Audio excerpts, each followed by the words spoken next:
Hammaga salom. Bugun kichik obzor yoshlikka qaytadigan video bu. PlayStation 1 hamma o'ynagan bo'lsa kerak, demak biz ham o'ynaymiz. O'shani hozir disklar zakaz qilgandim, o'shani demak birgalikda guvoh bo'lamiz ochib. Bu birinchi qism. Agar video yoqsa, like bosing, poddershka qiling, do'stlarga ulashing. Sizlarning poddershkalaringiz bilan keyingi videolar chiqadi. Bu hozircha birinchi qism. Bunda kelgan. Ochib ko'ramiz.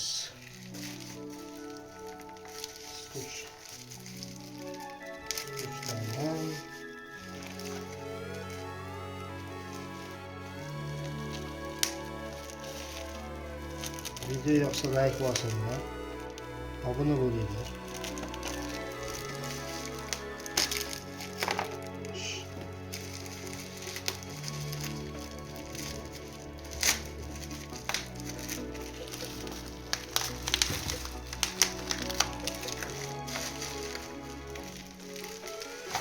Disklar demek original. Demek bir chekkadan boshlaymiz. Birinchi o'yin bu bizda Dino Crisis.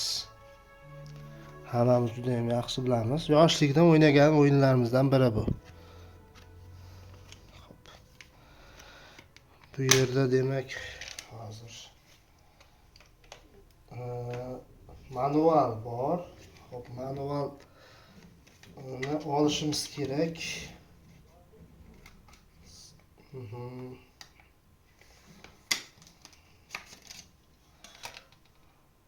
Manuallar bilan bu o'yinni demak hamma menimcha o'ynagan, juda ham dahshat o'yin. Regina bo'ladi, bosh personaj. Mana Regina. Buni o'tganman. Qayta o'ynab, demak прохожденияларni полный o'tganman o'zim.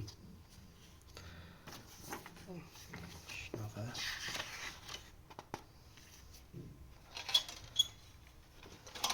Demak,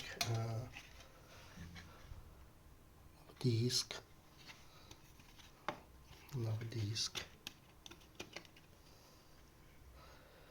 Demak, bizda original disk mana shunaqangi qora bo'ladi ichki taraf. Originalda bu.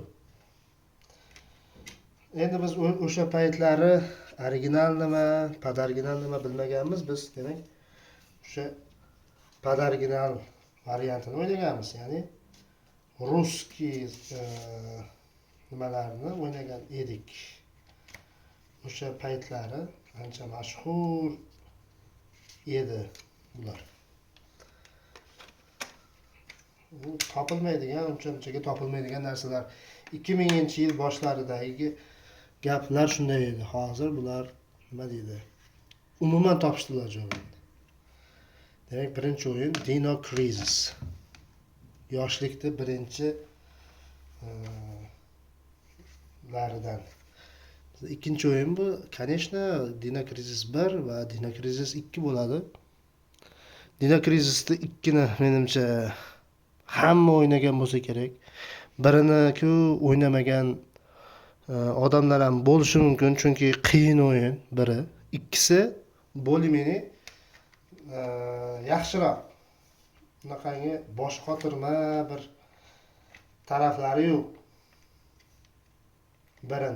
Birinchisi shunday. Demak, buni ham manuallarini ko'ramiz. Hammasi demak rangli manual. Regina bor. Endi Reginani ham o'ynaymiz. Aslida bu Dylanning personajini ko'p o'ynaymiz va Dylanning personaji eng zo'ri. Ayniqsa oxiridagi jang nimalari ancha qahramonligi juda ham zo'r chiqqan. Dino Crisis 2.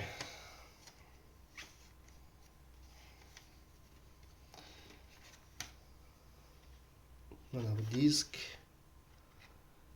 Bu hierogliflar endi yaponskiy disk, tushunarli. Bu disk original disk. Dino Crisis 2 va disk ideal holatda, shuncha yildan beri turganiga qaraganda bu ancha yaxshi holatda. Sal tirnalganroq. Yo, tirnalmagan baribir. Zo'r. Demak, bizda ikkinchisi Dino Crisis 2 bo'ladi. Va bizda Resident Evil 3, ya'ni yaponskiy variantda Biohazard 3 Last Escape, oxirgi bosqich. Yevropa va amerikanskiy izlatilda, demak Resident Evil 3 Nemesis. Bu yaponskiyda Biohazard 3 Last Escape bo'ladi. Xo'p, mana shunaqa. Capcom, hamma o'yinlar Capcomniki. Mana shunaqa holatda. Disk originalniy yaponskiy. Aytdim-ku, biz paytimizda unchalik emas. Endi o'rtacha holatda ekan, sal ishlatilgan, lekin juda ham yaxshi holatda turibdi. Menimcha manuali yo'q. Lekin manuali bo'lmasa ham bu o'yin juda ham qimmatbaho va originalniy disk. Buni ham yoshligimizda ko'p o'ynaganmiz. Hamma menimcha bilsa kerak. Biohazard 3, ayniqsa men mana shu именно yaponskiy versiyasini o'ynaganman o'sha yoshligida. По-моему 2005-yilda o'ynagan edim va boshidan oxirigacha o'tganman bu o'yinni. Jill Valentine o'sha gruppasi bo'ladi, Nikolay, yana boshqalar va buni eng yaqin yordamchisi Carlos Oliveira bo'ladi. Kinosida endi boshqacharoq tasvirlangan, bunda esa boshqacharoq. Carlos Oliveira juda ham zo'r naparnik, ya'ni sherik bo'ladi va oxirida nima bo'lishini hamma biladi. Raccoon City'da. Xo'p, demak keyingi videolarda ko'rishguncha xayr. Video yoqsa like bosing, obuna bo'ling, do'stlarga ulashing. Keyingi videolarimizda bizga asqotadigan narsa o'sha like va podpiskalar bo'ladi. Keyingi videoni chiqishda xohlasalaring, o'sha narsalarni poddershka qilib ketsalaring juda ham yaxshi bo'lardi. Bizda demak buguncha shular. Keyingi videoda ko'rishguncha xayr, paka.